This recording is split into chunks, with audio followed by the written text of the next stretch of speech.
எல்லாருக்கும் வணக்கம். இவங்க ஏற்றதுக்கு காரணம் பயப்படாதீங்க, இவங்க அவ்வளோ வரிசையாக பேச போகிறாங்களா நீங்கள்? அவங்க ஆல்ரெடி பேசிட்டாங்க, வீடியோ பார்த்தாச்சு. அவங்கள சும்மா ஸ்டேஜில் ஏற்றி உங்களுக்கு காட்டணும் அப்படிங்கிறது தான். எல்லாருக்கும் நன்றி, ரொம்ப ரொம்ப நன்றி. ஏன்னா ரொம்ப கடுமையான உழைப்பு போட்டாங்க, நிறைய திட்டு வாங்கியிருக்காங்க, என்னையும் திட்டிருக்காங்க பயங்கரமாக, நிறைய சண்டைகள் நடந்திருக்கு இதுக்கு பின்னாடி. இந்த படம் இப்படி வர்றதுக்கு காரணம் வந்து இங்கே இந்த டீமுக்கும் எனக்கும் நடந்த சண்டை தான் அந்த படத்துக்கு வர்றதுக்கான காரணம். அவ்வளோ உழைப்பு போட்டிருக்காங்க, அவ்வளோ பேர்த்துக்குமே நன்றி. என்னோட டீம் கேமராமேன் சார் மேலே கூப்பிடுறேன். ஈஸ்வ சார், ஒளிப்பதிவாளர் தேனி ஈஸ்வர் அவர்களை அன்புடன் மேடைக்கு அழைக்கிறோம். சந்தோஷ் நாராயண், மியூசிக் டைரக்டர் சந்தோஷ் நாராயண் வந்து சில வர முடியாத காரணம், அவர் வந்து வெளிநாட்டில் இருக்காங்க, அதனால் வர முடியல. அவருக்கு கொஞ்சம் நேரத்துக்கு நன்றி. எல்லாருமே இந்த டீமில் வேலை பார்த்த எடிட்டர், கேமராமேன், என்னோட அசிஸ்டன்ட்ஸ் எல்லாருமே அவங்க நான் என்ன கேட்டனோ அதை கொடுத்தாங்க. அத்தனை பேருக்கும் வந்து ரொம்ப நன்றி சொல்லிக்கிறேன். இந்த படம் அப்படி எடுக்கப்பட்ட படம். நானும் இந்த ட்ரிப்பை பேசிடுறேன், ஏன்னா இவங்க இருக்கும்போது நான் பேசணும்னு ஆசைப்பட்டேன். அதனால தான். ஒன்றும் இல்லை, நான் நிறைய பேசிட்டேன், டீமை பற்றி எல்லாத்தையும் பற்றி வீடியோவில் பேசிட்டேன். ரஞ்சித் என்ன சொன்னார், டேய் பயோபிக்னு சொல்லியே ரிலீஸ் பண்ணுறியா அப்படின்னு சொன்னார். சொல்லலாம்னு தெரிஞ்சிடும் அப்படிங்கிற மாதிரி ஃபர்ஸ்ட் ஃப்ரேமில் இருந்து அது ஸ்டார்ட் ஆகிடுது. மெயின் இந்த படம் வந்து தெரில, பெரிய பெருமாளை பற்றி, கர்ணனை பற்றி, மாமனை பற்றி நான் பேசும்போதெல்லாம் வந்து ஏதோ எனக்கு வந்து ஈஸியாக பேசுறதுக்கான ஒரு ஸ்பேஸ் இருந்துச்சு.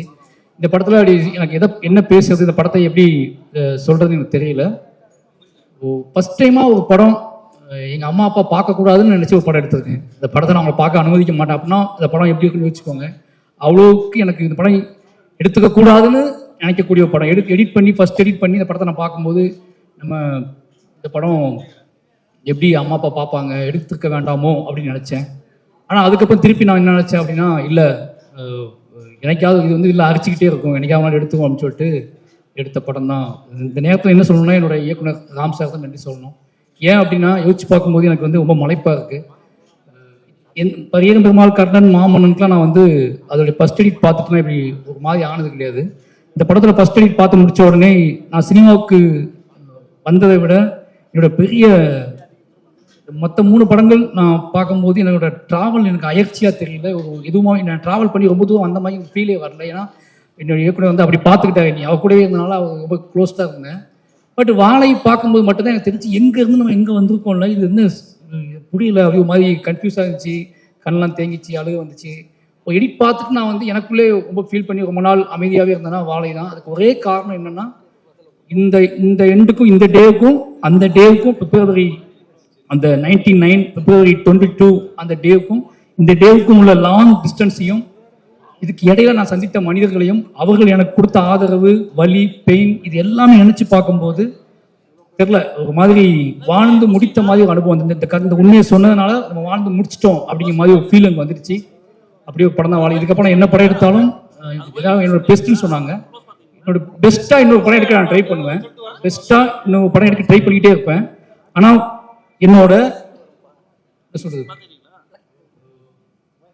உச்சபட்ச கண்ணீர்னா அது வாழை தான். பெஸ்ட்டாக ஒரு படம் எடுக்க ட்ரை பண்ணுவேன். என்னோட உச்சபட்ச கண்ணீராக வாழை தான் நான் பார்ப்பேன்.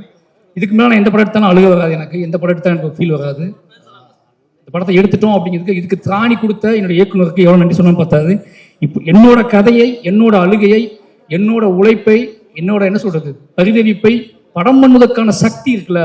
ஒரு டைரக்டருக்கு எல்லா கிராஃப்டும் பிடிபட்டுருமா, ஒரு டைரக்டருக்கு தன்னை பற்றியே உரிச்சு காட்டுறது முடியுமா அப்படின்னு நிறையவே கேள்வி கேட்பாங்க. நான் இனி உரிச்சு காட்டுறதுக்கான ஸ்பேஸை எனக்குள்ள வலிமையாக கொடுத்தது என்னோட இயக்குனர். அவருக்கு ரொம்ப ரொம்ப நன்றி. ஏன்னா அதை யோசிக்கவே முடியாது. ஏன்னா இதுதாண்டா ஆர்ட்னு சொல்லி ஒவ்வொரு டைம் நான் அவட்ட அழுகும் போதெல்லாம் இதுதாண்டா ஆர்ட், இதை பண்றா, முதல்ல இதை பண்றா, நீ என்னடா பண்ணிட்டு இருக்க அப்படின்னு கேட்கும்போது அப்பதான் என்னோட கண்ணீர் எல்லாமே கலையா தெரிய ஆரம்பிச்சிச்சு, என்னோட அழுகை எல்லாமே கலையா தெரிய ஆரம்பிச்சிச்சு.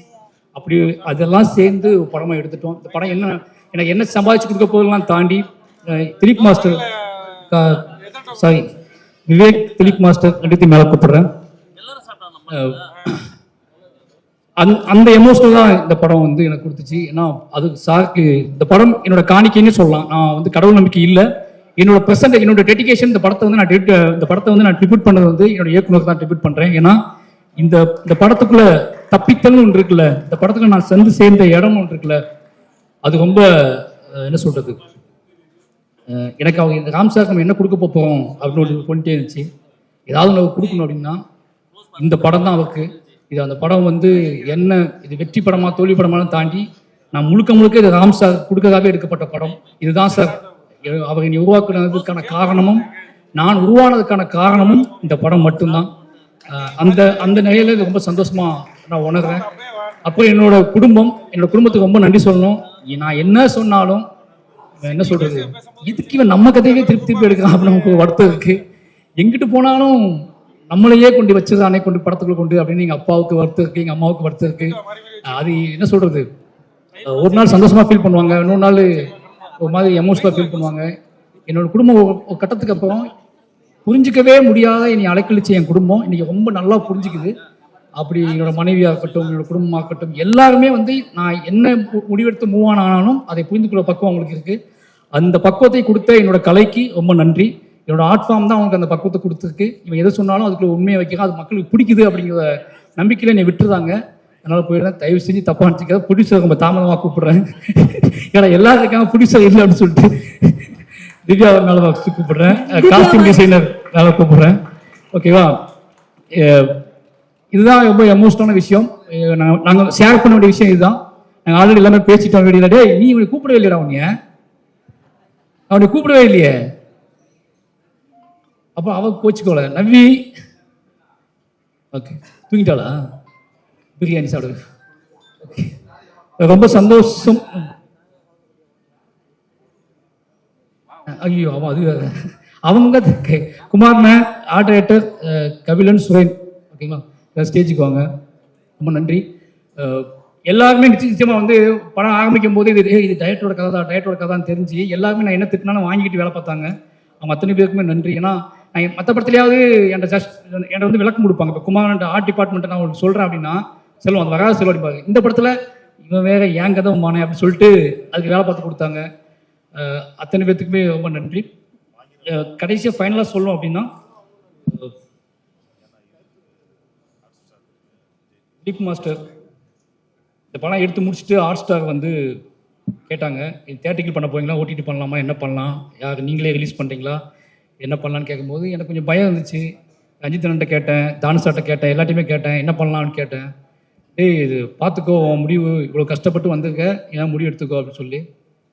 ஆனால் எனக்கு என் மனைவிட்ட கேட்டேன், நம்ம பேரில் தான் அது வரணும், சர்டிஃபிகேட் வந்து நம்ம பேரில் தான் வாங்கணும் அப்படின்னு சத்தியம் வாங்கிட்டாங்க. நீ என்ன பண்ணியே தெரியாது, நீ வீட்டை வைப்பியோ நாட்டை வைப்பியோ தெரியாது, சர்டிஃபிகேட் நம்ம பேரில் தான் வரணும் அப்படின்னு சொன்னாங்க. அப்போ நான் சொன்னேன், சார் கொஞ்சம் டைம் கொடுங்க, சர்டிஃபிகேட் என் பேரில் தான் வரணுமா, நவி ஸ்டுடியோஸ் தான் வரணுமா, அதனால் வந்து நானே இந்த படத்தை வாங்கிக்க கொஞ்சம் டைம் கொடுங்கன்னு கேட்டேன். பிரதீப் சாரும் சரி, நகன் சாரும் சரி, கிருஷ்ணன் குட்டியும் சரி, எல்லாருமே அதுக்காக வெயிட் பண்ணாங்க. சரி சார் நீங்கள் எப்போ சொல்கிறீங்க நான் அப்போ ரிலீஸ் பண்ணலான்னு சார்னு சொல்லி கொஞ்சம் கொஞ்சமாக அதுக்கான ஏற்பாடுகள் பண்ணிட்டு இருந்தோம். தனியாக பண்ணலாமான்னு யோசிச்சுட்டு இருக்கும்போது ஒரு நாள் பைசன் ஷூட்டிங் ஸ்பாட்டுக்கு திலீப் மாஸ்டர் வந்தார். வாழை ரெடி ஆயிடுச்சான்னு கேட்டால் பார்த்தாரு. படம் பார்த்தோன்னே அவருக்கு ரொம்ப பிடிச்சிருச்சு. வந்து வெளியே வந்தோடனே ஒரு மாதிரி எமோஷனலாகவே இருந்தார். என்னங்க பிளான் அப்படின்னு கேட்டார். தெரில, நம்மளே ரிலீஸ் பண்ணணும், தேட்டருக்கு தான் கொண்டு வரணும் அப்படிங்கும்போது நான் கூட வரேன், நானே பண்ணுறேன் கூட வந்து நம்ம ரெண்டும் சேர்ந்து பண்ணிடலாம் உடனே அப்படின்னு சொல்லிட்டு அன்றைய நாளில் இருந்து எதுவுமே கேட்காம என் கூட சேர்ந்து வேலை செய்ய ஆரம்பிச்சிட்டாரு. அப்போ தான் எனக்கு வந்து பயங்கர நம்பிக்கையாக இருந்துச்சு. நம்ம சினிமாவுக்குள்ளே நம்ம வந்து நம்ம பேர் எடுத்து இப்போ இவ்வளோ டேரக்டர்ஸ் வந்தாங்களே, நிறைய பேர் கேட்டாங்க. ரஞ்சிதன் கேட்டார், டேய் எல்லாத்தையும் 820 அப்படின்னு சொல்லி கேட்டார். எல்லாருமே என்னோட படைப்புக்காக வந்தவங்க அப்படிங்கிற பெருமை இருக்குல்ல, அது பயங்கரமாக இருக்குது. என்னோட படங்கள் அவங்களுக்கு பிடிச்சிருக்கு, என் படங்கள் ஏதோ உண்மையை தென்பட்டுருக்கு. இந்த பையனுக்காக போய் பேசலாம், இந்த பையனுக்காக போய் இப்போ பார்த்தீங்கல்ல கர்ஜித்துட்டு போனார்ல மிஸ்கின் அண்ணன், அப்படி பண்ணார்ல, அதுக்கான காரணம் ஒரே காரணம் தான், இவங்களுக்காக பேசலாம். அது வந்து எவ்வளோ நாள் தாங்கணும் முடிவு பண்ணதுக்கு நம்ம படைப்புகள் வழியாக அவங்கள நம்ம டச் பண்ணியிருக்கோம் அப்படிங்கிறது ரொம்ப பெருமையாக இருக்குது. இந்த நேரத்தில் வந்த என்னோட சக இயக்குநர்கள், ப்ரொடியூசர்ஸ், நடிகர்கள், நான் கூட்டு வந்த நடிகர்கள் எல்லாத்துக்குமே ரொம்ப நன்றி. ஏன்னா எனக்கு தெரியும் உங்களோட வேலை நேரம் எவ்வளோன்னு தெரியும். அதெல்லாம் தாண்டி அவனுக்கு போவோம், இந்த படத்தை அவனுக்கு சப்போர்ட் பண்ணுவோம், அவனுக்காக இந்த டயத்தை செலவு பண்ணுவோம் நீங்கள் முடிவு பண்ணதுக்கான காரணம் எல்லாத்துக்குமே ரொம்ப நன்றி. எங்கள் டீம் பார்க்க யாராவது விட்டு இருந்தால் மன்னிச்சுக்கோங்க. ஹாட் ஸ்டாருக்கு ரொம்ப ரொம்ப நன்றி. ஏன்னா அவங்க பிலீவ் பண்ண நாள்லேருந்து இது தொடங்கிச்சு. எல்லாருக்கும் மெயின் காரணம் எல்லாருமே என்னை ஒருத்தனை பிலீவ் பண்ணாங்க, எனக்காக வேலை பார்த்தாங்க. இன்னைக்கு வந்திருக்கவங்க எனக்காக வந்தாங்க. உங்க எல்லாரும் நம்பிக்கையை காப்பாற்றக்கூடிய படங்களை தொடர்ந்து எடுத்துகிட்டே இருப்பேன். இந்த அப்படி ஒரு படமா வாழை இருக்கும். நிச்சயமா வாழை என்னை பற்றி புரிந்து கொள்வதற்கு யாரா இவன் இதே திருப்பி பேசிட்டு இருக்கான் அப்படின்னு நிறைய பேர் கேட்டுட்டு இருக்காங்க. என்னதான் பிரச்சனை இவனுக்கு அப்படின்னு நிறைய பேர் கேட்டுட்டு இருக்காங்க. அவங்க எல்லாத்துக்கும் நீங்கள் எதுக்கு யோசிச்சுருக்கீங்க, நானே சொல்கிறேன் நான் யாருன்னு அப்படின்னு எடுத்த படம் தான் வாழை. நிச்சயமாக இந்த படம் உங்களுக்கு வந்து எல்லா கேள்விகளுக்கும் பதில் சொல்லக்கூடிய படமாக இருக்கும். நன்றி, வணக்கம். நெல்சன் என்ன பேசுவார், அண்ணன் சூரியன் என்ன பேசுவார் அப்படின்னு பார்க்க ஆசையாக இருக்குது. வெற்றி சார், ரெட் ஜெயின் அவங்க ஏன் இந்த படத்தை வாங்கினாங்க அப்படின்னா, இந்த படத்தை வந்து நான் ரிலீஸ் பண்ணி தரேன்னு சொன்னாங்கன்னா, மாமன்னன் ஷூட்டிங் போயிட்டு இருக்கும்போதே நான் வந்து வாழை படத்துக்கு ஷூட்டிங் போவேன்னு சொல்லிட்டேன். அப்போவே அந்த வாழை படத்துக்கு அவங்களுக்கு நெருக்கம் ஸ்டார்ட் ஆகிடுச்சு. ஏன்னா அவங்க கண்ணு முன்னாடியே ஷூட் பண்ண வாழையை அவங்களையும் உட்கார வச்சுக்கிட்டு உதயசார திருநெல்வேலி கூப்பிட்டு உட்கார வச்சுக்கிட்டே வாழையை ஷூட் பண்ணேன்.